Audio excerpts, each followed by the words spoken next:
Hey guys, it's the girl with the brain here, and how are you lovely people doing today? We are reviewing The Walking Dead Season 1, which I had just finished this weekend, and oh my god.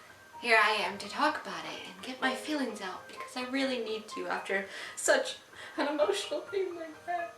I'm going to be talking about choices that I made and a little bit about the game, so people who haven't played it, if you've watched it, you'll get a little insight what I was doing. For people who have not watched it or played it at all, there are some spoilers in this, so if you're planning on playing the game, I would suggest not watching this unless you really don't care. To start off, this game really screwed up with my conscience and my feelings so much. Emotions were always like super high, and I was like on this super huge like emotional roller coaster that never ever stopped. So addicting that I still needed to keep playing. Beginning of the game, you start out as Lee Everett in the back of a police car, apparently going to jail.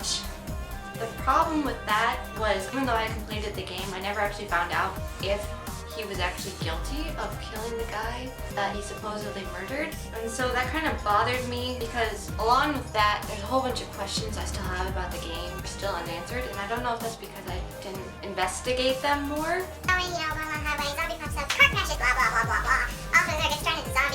You end up in this empty house, and you find this little girl named Clementine. Probably should know, she's basically the only character who actually matters. After you meet Clementine, these two guys save you and they take you to this farmhouse. And here's the first very conflicting choice that rose up. The zombies start attacking the farmhouse. Herschel, his son, gets pinned by a tractor, and then another member, son, Duck, is about to get munched on by a zombie like a cookie. Question is, whose son do you save?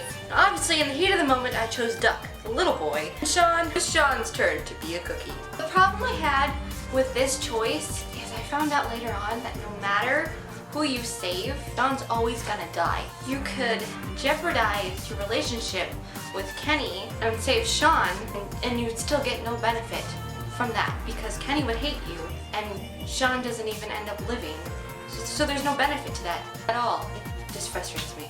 Throughout the game, you're given choices like these. Choices where you choose between people. It's to you because you end up realizing that you're choosing the person you like best over the person who's best for your team. It gets to you because that's how it be in an actual zombie apocalypse. You're always going to choose who's better. Ones who are annoying or you don't like, you're just going to leave them to die. That's when your emotions start tripping you, because you're like, well, I really hate this person, so I should let them die.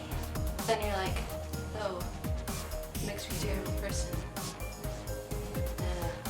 Now your party is invited to a seemingly safe farm that is well protected by nice people who live there. And after a while of investigating and one of your members getting badly injured, you find out, at dinner even, the incredibly sweet people you're staying with are in fact cannibals. They have chopped up and cooked your friend's legs like a beautiful steak. After you're warning your team, you all get thrown into a room, probably being saved to get eaten later. Found out. There's a member on your team whose name is Lily. A completely headstrong character, and she's kind of annoying. Kind of got that background. Her dad, his name is Larry. Larry. Such a great guy, Larry. He is the most awful father in the entirety of the world. Not awful as in like he's bad for Lily. Awful as in he's an awful human being. Larry has a heart problem. Larry gets stressed out by the situation and starts doing crazy crap. Larry has a heart attack. What happens when people die in The Walking Dead? They turn into zombies. Even though I felt awful for Lily, I was given the choice to either smash her dad's head or choose to save him. What did I choose? Obviously, I chose smashing the guy's head. I hated him. After that, you're eventually given another choice to stab one of your kidnappers with a pitchfork or let him live. I was so scared, and the game gave me less than 10 seconds to decide. I just chose to kill him. And coincidentally, Clementine happened to be right behind me.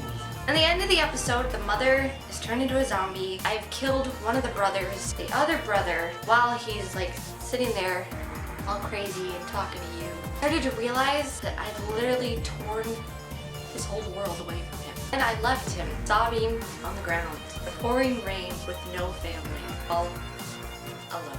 It's really tore me up. After all of this, you go back to your camp and some drama happens, eventually turning out into Lily killing one of my favorite characters, Carly, me leaving Lily because I was so mad, his mother Katja killing herself because a duck was bitten and was now dying, then me killing Duck for his father Kenny. Freaking emotional roller coaster. and it still keeps going. After all of that, we're going to bring up another character, Ben, a teenage guy in your party who started all of that drama long later on. You're escaping a building and a zombie grabs Ben, and now Ben is dangling over the edge. Now, Ben is a region that Katja, Duck, and Carly have all died. He's torn up over his failures and he himself wants to die. So he's telling Lee to let him go because he's dead weight to the group, blah blah blah blah blah, all that depressing crap. You are giving another heart smashing.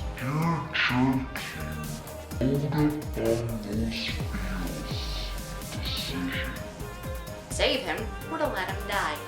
Now, because I hated Ben for killing Carly, I wanted him to die, but I also wanted him to live. I felt bad for him because he's confused, it's an insane situation, he's just a kid, he's scared, he's terrified, all those emotions going crazy, and he just, for once, he wants to feel like he's doing something for the group. And so he's constantly trying to help, but it's always constantly backfiring on him. So I could get where he's coming from, but then again, it's really hard to be like, oh, you just made a mistake, it's okay. And he killed one of my favorite characters. In the end, his pleas for death won me over and I let him fall. What really killed me was the fact that the drop did not kill Ben. In fact, only thing it did was break his legs. And then the zombies decided to hop on that high of a boy. And he did. I was hoping he'd die because he wanted to die, and I was thinking, okay, if he wants to die, this drop's gonna kill him. He'll be fine, you know, he won't get turned into a zombie, I won't feel guilty for this. I'll be fine. But no, he didn't die. I started crying. I was like, why, Ben? Why didn't you die? Why didn't you die, Ben? Why you gotta hurt my feelings, man?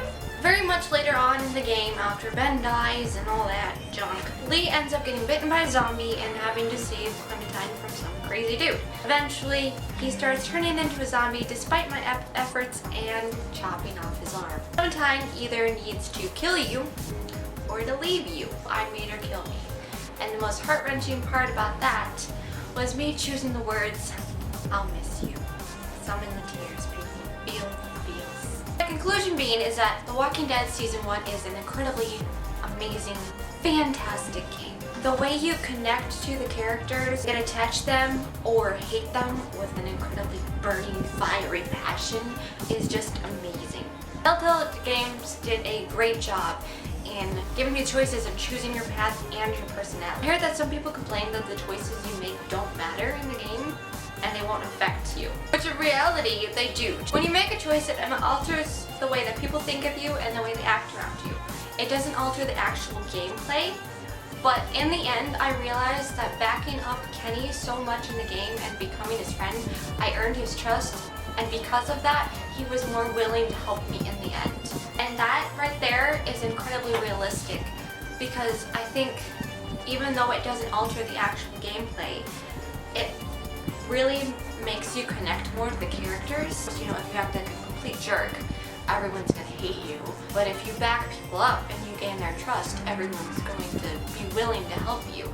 I don't think people realize that that's basically what they're going at. My personal point of view is they want the characters to seem more real and react and act a certain way when you make a choice. Although, one thing that bothered me was even in the end of the game, I still had all these questions that were left unanswered. Like, I still don't know what the crap Molly's deal was, or what she had connected with that doctor and the abortion.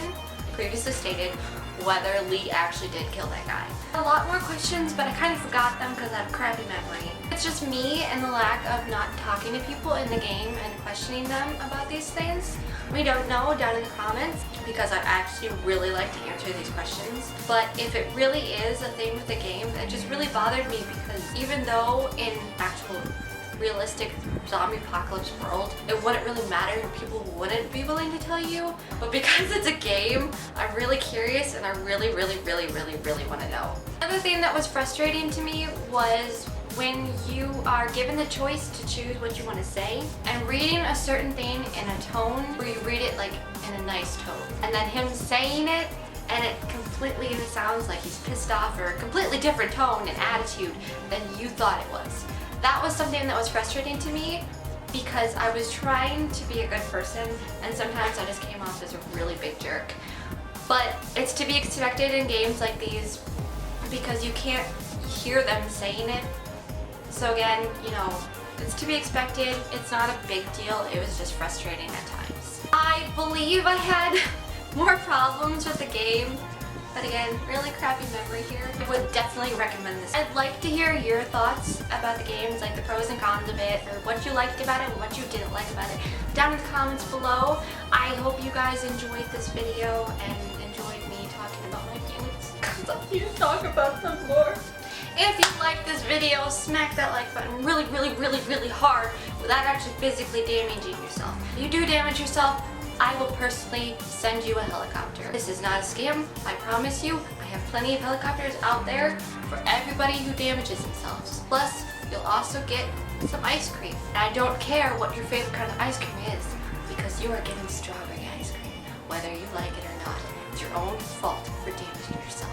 But you'll get a helicopter! Thanks guys, have a great day.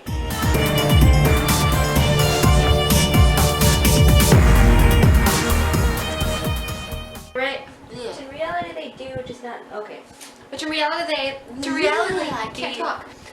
Which in reality. Which in reality. Emphasize. No, I messed up.